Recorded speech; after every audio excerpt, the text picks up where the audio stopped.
Welcome back to the Peer Purpose Podcast. Such a delight to be here with you. Hope you enjoyed last week's episode. As you guys know, lately I've been bringing on a lot of guests, and I'm excited for this guest tonight. I love this kid. I met him a few months back. I think it was back in December. I spoke to one of his sports teams, which is in wrestling here in Casper. He was in wrestling. I spoke to his sports team. He came up to me. I was really impressed with this young man. And so I want to be able to highlight more youth today. And who better to tell the youth story and be that representation of the youth than the youth themselves. And so I'm going to let him get into a story, but a very special guest, Nolan Hornecker, is with us today. Nolan, how you doing? I'm doing great. How are you doing? Dude, I'm doing amazing. I just, every time I see you, I want you to know this. Like every time I see you, since December, I went to wrestling, different things like that. I would see you around at games, basketball games, even I'd see you there, and obviously I'd watch you wrestle. Every time I see you, it was no different tonight when you walked in the door. Dude, you just bring a smile to my face. I'm glad to hear that. Yeah, I love having you around, man. And I believe that you embody everything that even today our young youth needs to embody. I really believe that. You have a quote here, and we're going to get into that, but I'm going to share the quote that you feel is, I believe it's more of the theme of your life. And it says, do something bigger than for yourself. And I love that. And that's the type of life I live now. I've been living that for almost the last 10 years. I didn't always live that way, but I love that. And I just want you to know, like, I see that in you. And so I just want you to share with our listeners tonight, what is your story? I need to hear your story. Well, I grew up in Casper. I've lived in Casper my whole life, and I've grown up on the livestock side of things. So I've always had cows. I've always had sheep around me. And that's been something that I've kind of always taken to heart and always kind of used to push myself to help other people. And so part of where that quote comes from is both my parents. My mom would always drop me off at school every day, and the last thing she would say to me is, be a leader and love you. And that would be the last thing I remember hearing before I got out of the door. So that one's always stuck with me, and that's always been something I've been proud of and wanted to do for other people, was to be able to take my opportunities and what I know and to help people that may not be able to get to. So I've kind of done that through FFA. My junior year, I was a chapter officer, and this year I took on the student body treasurer role at our school. And that's been something I've really tried to push and tried to be a part of, and tried to be a part of something bigger than just myself and my own goals. I love that. And I love how you said, one of the last things I remembered my mom saying is, be a leader and I love you. And I do see that you have taken that to heart. And the thing about leadership, a lot of people don't understand, is leaders have eyes for others. You, in the roles you're in, especially leading up, I mean, obviously it's progressed for you freshman year through sophomore, junior, senior, and you taking on that treasurer role this year. I remember when you approached me after we talked and you said, I want to be able to help farmers with their mental health. Yes. A lot of people don't know farmers go through a lot mentally and emotionally. Yes, they do. Everything depends on nature.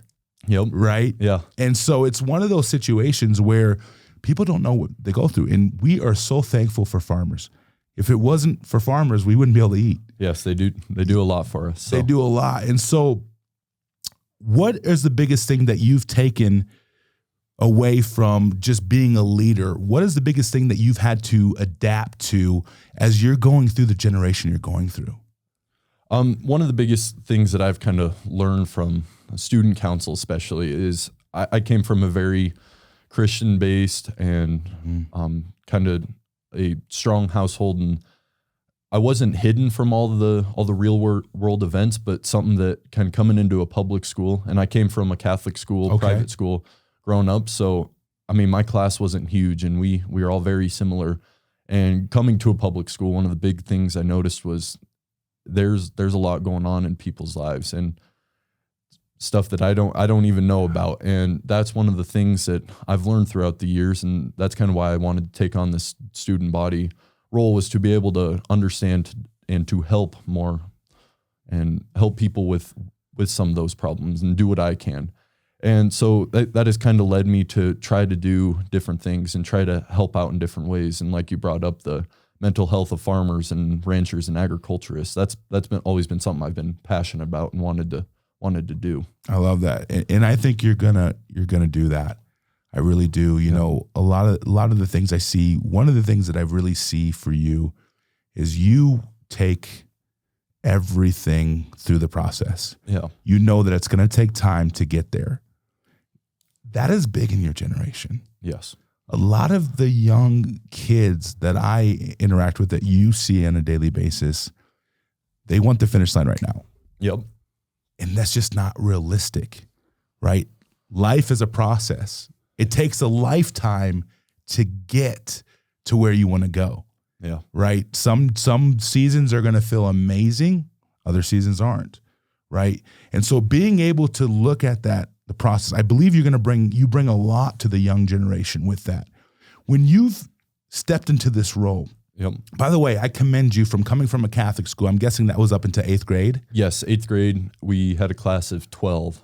Wow. 12 kids and jumped right into a class. I think we were somewhere in the 500 to 600 student range. And now this senior year, we're graduating with 410, I believe. Really? So it was a very big jump for me as a person, but going from a community of about 250 to 300 kids in an all Catholic school to a almost 1,600, 1,700 kid school. So it was a big change. I was talking to a buddy the other day, and he said, you know, Bobby, I've been asking myself lately how flexible I am when it comes, and I don't mean flexible physically, but he said, I've been asking myself how flexible I really am.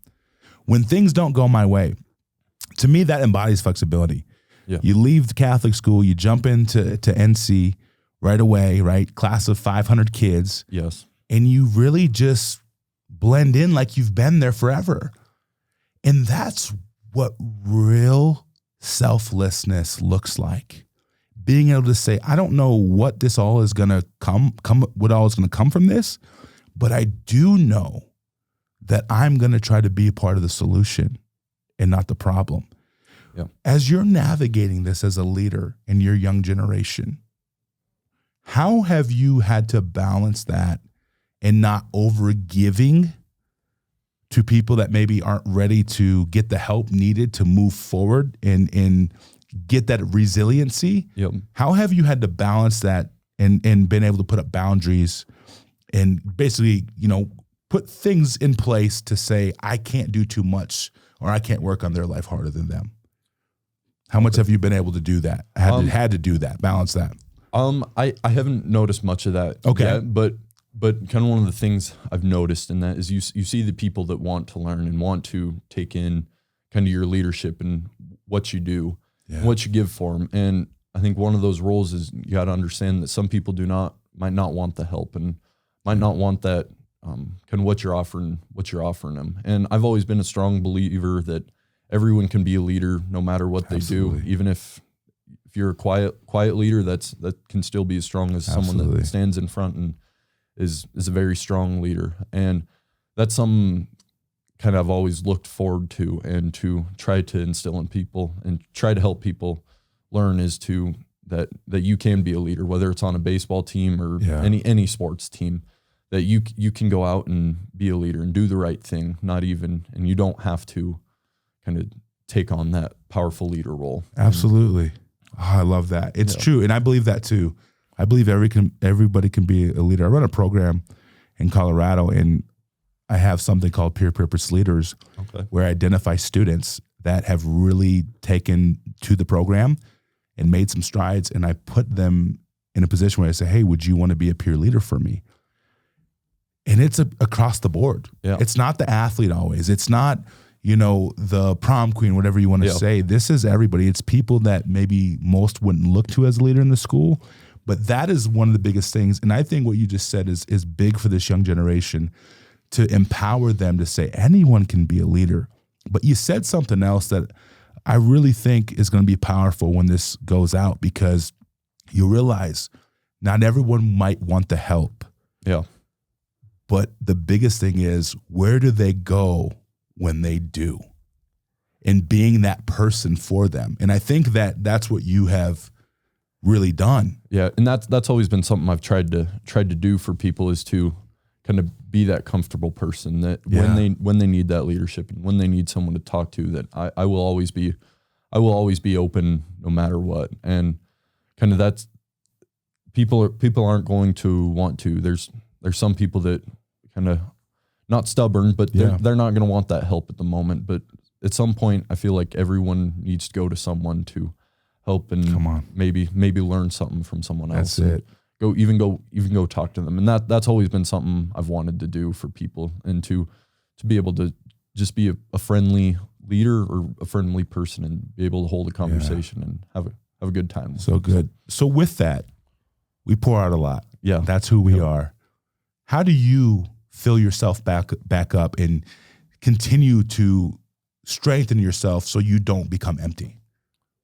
Okay. Well, kind of one of the things I enjoy is just hanging out with my family. My mom and dad, that's always been something, and hanging out around livestock and with my family doing that. And it's been something I've done growing up and something that's very close to my heart. And that's where I know my comfortable place is, and where if I need to go to someone, it's always my family. And they're always there for me. And if I need help on anything, or like you said, refuel and recharge and that they're there, and I can go have a conversation with them and go talk to them about what's going on. So good, man. I think this is going to be such an inspiration and an encouragement and empowerment to so many kids, because it literally is that, if we pour out, we got to be able to recharge and fill back up, and I love that you do that you don't neglect yourself, because sometimes we can do that, right? Yeah. We can get to a place where we're pouring out, we're giving, and we don't fill it back up. And then before we know it, we're in a place where whoa, how did I get here? Yeah. And we're just emotionally tired and exhausted and different things like that. So I love that. And I think this can be such a big inspiration to so many kids to know that there is one, you can be a person that helps, but you can also be a person that can go ask for help. Yeah. And I tell the kids all the time, I was like, at the end of the day, I have mentors in my life. Yeah. I have people that I meet with every week that speak into my life, that tell me these things. And so I love that, man. So good. So good. You said you want to be remembered as a genuine, kind human being. Yes. What do you think that means to you? I think that kind of goes along the baseline of just being a person that someone can go up to and kind of not be rude, not have that stereotype. I'm in a lot of sports, and sometimes they don't get a good wrap around them. And I think just being a person that you can go to and anyone can go have a conversation with. I want to bring light to someone else's life and maybe someone else's day. And that's kind of what I want to be remembered as, even coming out of high school. Yeah. And kind of just throughout my life, is being something for someone else. Yeah. You know what I've noticed about you? What is it? The roles you play on each team. Each role is different. But the one thing that's consistent I see, what is that? Is your leadership. Thank you. How do you have that balance, even though it may be a situation like, this might not be my strongest sport, but I'm still going to show up my best self and lead? And how do your teammates look to you in that? That's something I found very important, is just showing up and being there and being that person that you can bring. You're going to have your bad days, but a positive attitude towards that, and being excited will bring other people up and make them excited about the sport and what they're doing with their afternoon, if it's wrestling or playing football or playing baseball.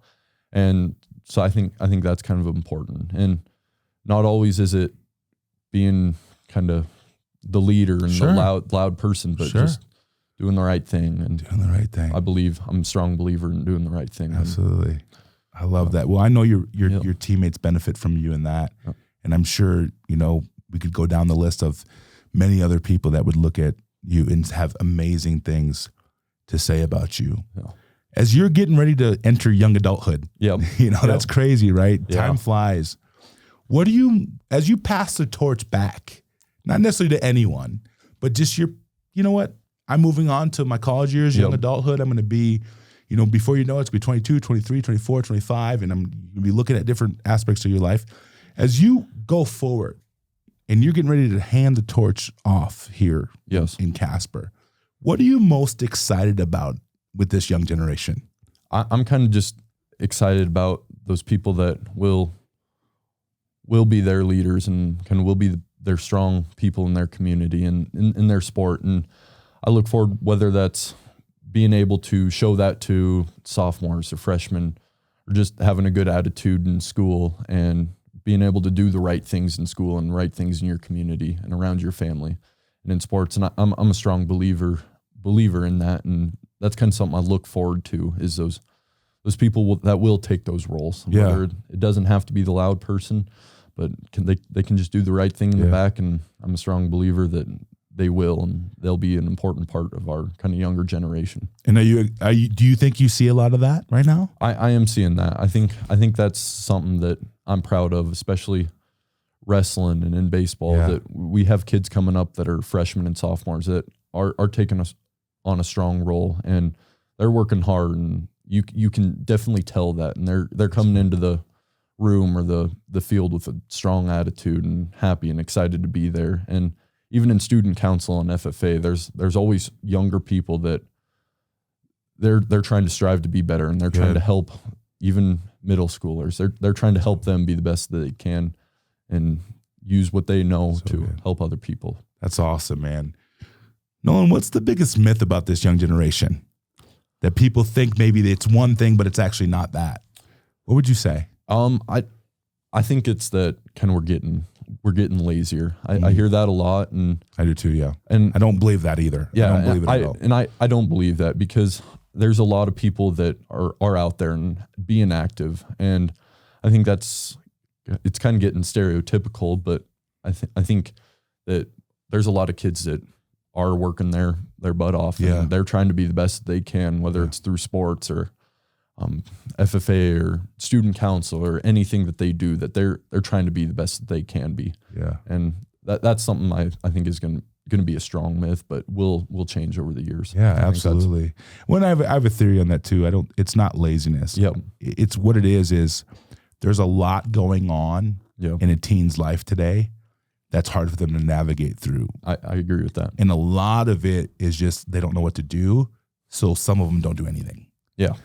That's what comes off as laziness. Yep. It's not that.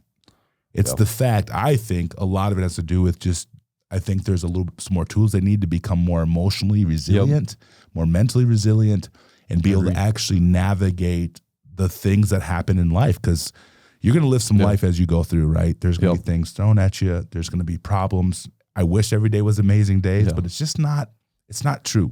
And I agree with that. And that's something I'm strong into, is getting involved in your school and in your community. Yeah. And there are lots of clubs and programs at NC, and I know at KW that they will take you in, and there's going to be people that are excited to see you every day. And if you have a question, there's administrators and principals and teachers. We have some great teachers in this district, and I know they're wanting to help you. And I mean, we don't have a huge class size, and that's something I'm proud of, being from Wyoming, is you can have that one-on-one conversation with a teacher, and they do care, and they really want to see you there, and they're excited to see you. That's cool. They will always put you in front of them, and they're going to try to help you. I love that. Feel better. So it's almost kind of like being the change you want to see, right? Yeah. Like, go get involved, be able to be the voice. Yeah. Right. We all have a voice. I'm a firm believer in that, and just being that voice in your lane, right? Yep. Not doing things you shouldn't be doing, but just within your lane, right? Like, I believe that if we can all do that, and we can continue to push forward and say, you know what, I want to be a little bit of change that I want to see. Some of it might be starting with asking for help. Yeah. Because, hey, I got a lot going on. Let me ask for help. And that we've got administrators and people that I know it's hard to go talk to people sometimes. And I've had my struggles with going and talking to people about what I'm feeling, but they are there to listen. They are there to help you. So, and dude, you're an amazing student. Thank you. 4.5 GPA, huh? Yeah. Tell me a little about that. So I've only had one B in high school, but then I've done IB, which is kind of our advanced placement or kind of our honors classes. And those are weighted. So that's where that 4.5 GPA comes from. So really it's like a 3.98 unweighted GPA, but that's awesome, man. Yeah. So I want to go here a little bit. What's the focus that's needed to achieve this?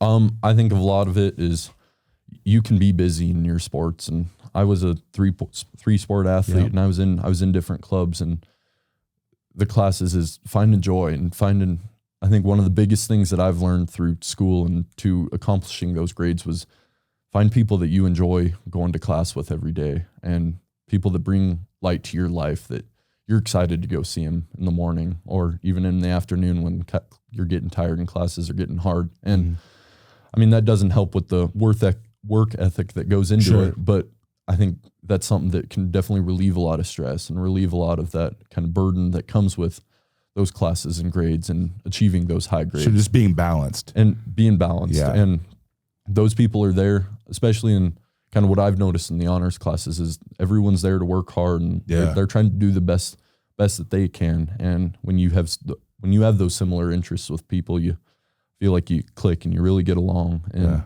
that's something that I've really taken pride in, is the people that I spend my days with and the teachers. And kind of another thing that I've done that's helped me with those grades is going to talking to teachers and communicating. And that's something that's always been pushed into me from going to Catholic school and from my parents, is having good communication. And love it. Because they want you to succeed too. It looks good on them, but most importantly, it's helping you out in the long run. So I think that's so really important.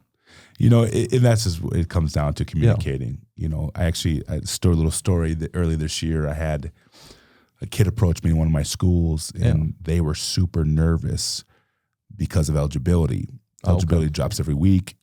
And you have some, I don't know what the parameters are, but you have a few of those, you're not playing. And this person was so nervous, and I pulled him aside and said, "Have you went and talked to your teachers yet?" And no. I was like, "Well, I can tell you that they're here and they want to probably help you. So let's go talk to each one of the teachers." So they went and talked to the teachers, and she was blown away. They wanted to help her. They told her what she needed to do, and she wasn't ineligible. She didn't become ineligible. And that's good communication. Just be able to go talk to your teachers. Hey, what do I need to do? They want you to play in your sport as much as you do, and as much as the coaches want you to do. And they're always going to help out and try to. And I think I love it. Being there and communicating, that'll definitely help you in the long run with grades in school. Dude. So we did the myth about the youth. What's the biggest truth about the youth that people say that, like, no, that is true?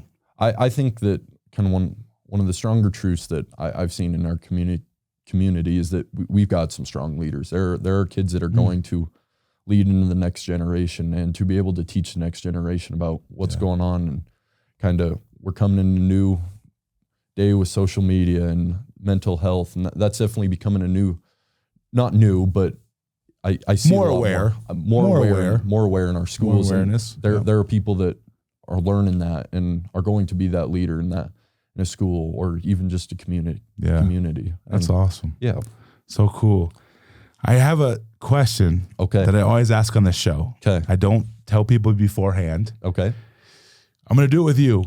This wasn't too long ago for you. But I'm going to ask you, what do you say to your 13-year-old self right now? I think just one of the big things I'd say is enjoy what you're doing in the moment, and live in the moment. I mean, you can always prepare for the future with school and everything, but take pride in what you're doing right now, and enjoy the baseball games, enjoy the football games, and enjoy the high school atmosphere. That's something that's coming up on me, that's coming to an end. And middle school and high school were some of the best years of my life, and I think living in the moment and enjoying that right now is something that I'd tell my 13-year-old self. That's amazing, man. That's a very, very, very profound answer. Live in the moment right now. Enjoy the moments. The journey is the destination. Because it's a lifetime. Like I said, the process is a lifetime. Dude, I'm going to have to bring you back. I'd look forward to this. This was amazing. You're going to do amazing things in life, brother. I'm proud of you. Thank you. And to all my listeners, you're going to be okay. There's so much gold inside of you that's going to help you walk the greatness outside of you. Continue to live whole and a full life. And I promise you, you will start developing a life that you are proud of. I love y'all, and I'll see you next time.